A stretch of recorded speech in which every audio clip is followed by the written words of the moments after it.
Welcome to Isa's Kitchen. ഞാനിന്ന് നിങ്ങളായിട്ട് share ചെയ്യുന്നത് അടിപൊളി ഒരു ജ്യൂസിൻ്റെ റെസിപ്പിയാണ്. അപ്പോൾ പെർസിമൻ ഫ്രൂട്ട് വെച്ചിട്ടാണ് ഈ ജ്യൂസ് ഉണ്ടാക്കുന്നത്.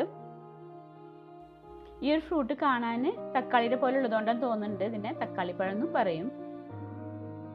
അപ്പം ഞാൻ ഈ പെർസിമൻ ഫ്രൂട്ട് വെച്ചിട്ട് രണ്ട് രീതിയിലാണ് ജ്യൂസ് ഉണ്ടാക്കുന്നത്. ഈ ഒരു ഫ്രൂട്ട് നന്നായി പഴുത്ത് കഴിഞ്ഞാൽ നല്ല സോഫ്റ്റ് ആയിട്ട് ഇരിക്കും. അതാണ് ജ്യൂസിന് കൂടുതൽ നല്ലത്. ഇത് അധികം പഴുക്കാത്തതാണ് കേട്ടോ. ഇത് കുറച്ച് ഹാർഡാണ്. ഇത് കുറച്ചും കൂടി ഒന്ന് പഴുത്ത് കഴിഞ്ഞാൽ നമുക്ക് തൊലി കളഞ്ഞതിന് ശേഷം കഴിക്കാനായിട്ട് ഉപയോഗിക്കാം. എന്നാൽ ജ്യൂസിനാണെങ്കിൽ ഇതുപോലെ നല്ല സോഫ്റ്റ് ആയതാണ് കൂടുതൽ നല്ലത്. അതാണെങ്കിൽ നല്ല ടേസ്റ്റ് ആയിരിക്കും. അപ്പോൾ നമുക്ക് ഈ ഫ്രൂട്ട് അതിൻ്റെ നടുക്കിൽ കട്ട് ചെയ്തതിന് ശേഷം സ്പൂൺ വെച്ചിട്ട് നമുക്ക് അതിൻ്റെ പൾപ്പ് എടുക്കാം. അങ്ങനെ ആകുമ്പോൾ വളരെ ഈസി ആയിട്ട് നമുക്ക് പൾപ്പ് എടുക്കാനായിട്ട് പറ്റും. ഈ ഫ്രൂട്ട് ഇപ്പം അടുത്താണ് ഞാൻ ആദ്യമായിട്ട് കാണുന്നത് തന്നെ.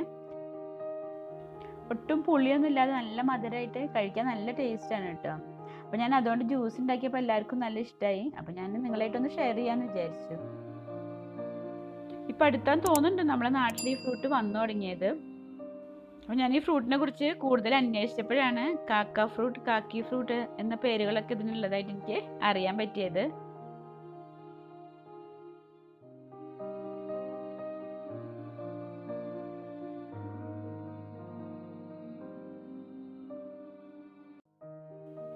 ഞാനിവിടെ ഒരു ഫ്രൂട്ടിൻ്റെ പൾപ്പ് മുഴുവൻ എടുത്തിട്ടുണ്ട്.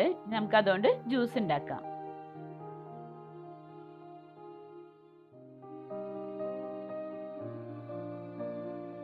ഇതിങ്ങനെ കഴിക്കാനും നല്ല ടേസ്റ്റ് ഉണ്ട് കേട്ടോ.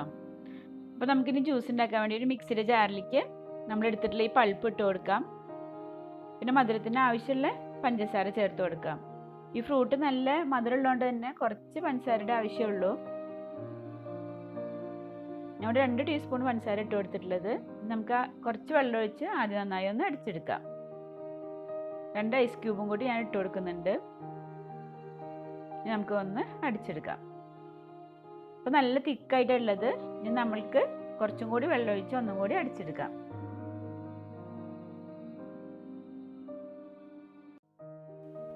അപ്പോൾ നമ്മളുടെ ഒരു ടൈപ്പ് പെർസിമൻ ഫ്രൂട്ട് ജ്യൂസ് ഇവിടെ റെഡിയായി.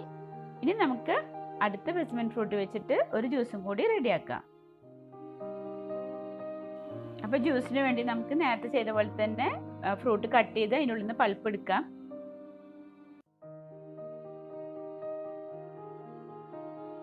അപ്പോൾ നമ്മളുടെ പൾപ്പൊക്കെ കൂടി റെഡിയാണ്. അപ്പോൾ നമുക്ക് മിക്സിയുടെ ജാറിലേക്ക് ആ പൾപ്പ് ഇട്ട് കൊടുക്കാം. നമ്മൾ മധുരത്തിന് ആവശ്യമുള്ള പഞ്ചസാര ചേർത്ത് കൊടുക്കാം. പിന്നെ നമുക്ക് കുറച്ച് പാല് ആദ്യം ഒഴിച്ചൊന്ന് അടിച്ചെടുക്കണം. നമ്മുടെ തണുത്ത പാലാണ് എടുത്തിട്ടുള്ളത്. നമുക്കിത് നന്നായി ഒന്ന് അടിച്ചെടുക്കാം.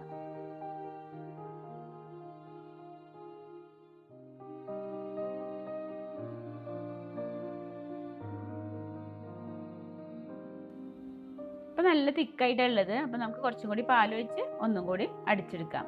ഇതിൽ വേറെ എസൻസ് ഒന്നും ഒഴിക്കേണ്ട ആവശ്യമില്ല. അല്ലാതെ തന്നെ നല്ല ടേസ്റ്റാണ് കുടിക്കാൻ.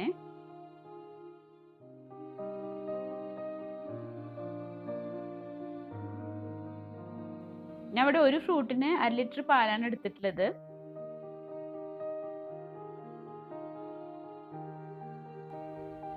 അപ്പോൾ നമ്മളുടെ പെർസിമൻ ഫ്രൂട്ട് മിൽക്ക് ഷേക്ക് കൂടെ റെഡി ആയിട്ടുണ്ട്. ഇനി നമുക്ക് സെർവ് ചെയ്യാം.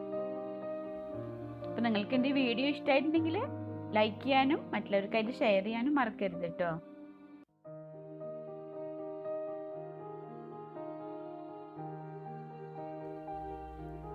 അപ്പോൾ ഇനി മറ്റൊരു വീഡിയോ ആയിട്ട് വരാം. Thank you.